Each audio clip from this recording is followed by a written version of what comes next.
Major events in The Peasant Prince. In today's lesson, you will be asked to rewrite the story of The Peasant Prince from Li Xuanxing's mother's point of view.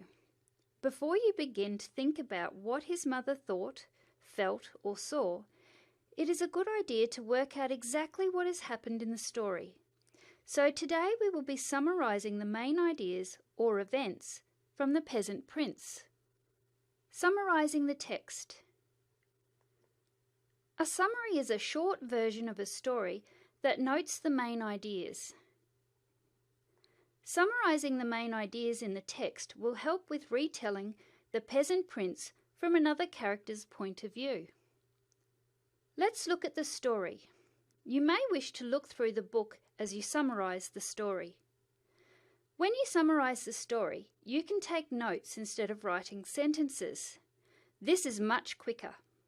It doesn't take as long to write, and it doesn't take as long to reread. Let's have a go at taking some notes about the main ideas in the story. Can you remember what happened at the beginning of the story? Li Xuanxing lived with his family in a village in China. His family was very poor. He wished for a better life, and he was taken by the government officials to learn ballet. Towards the middle of the story, we learn that Li Xuanxing was sad and missed his family. He found dancing hard. He met teacher Xiao, who taught him to become the best dancer. Went to America to dance.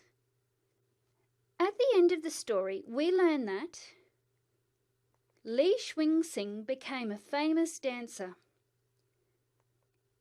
He hadn't seen his family for many years, and he still missed them. He finally reunited with his family and danced for them on stage. When retelling a story, it is important to choose words that clearly show a character's point of view.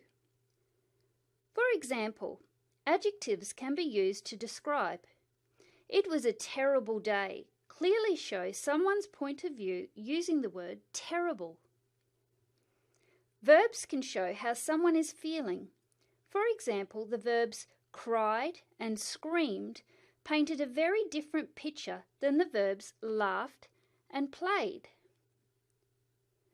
Let's write some adjectives and verbs that we could use to describe Li Xuanxing's mother's feelings and actions at the beginning of the story. How was she feeling? Sad? Hungry? Maybe even happy sometimes. What was she doing? Cooking? Praying for her family not to starve?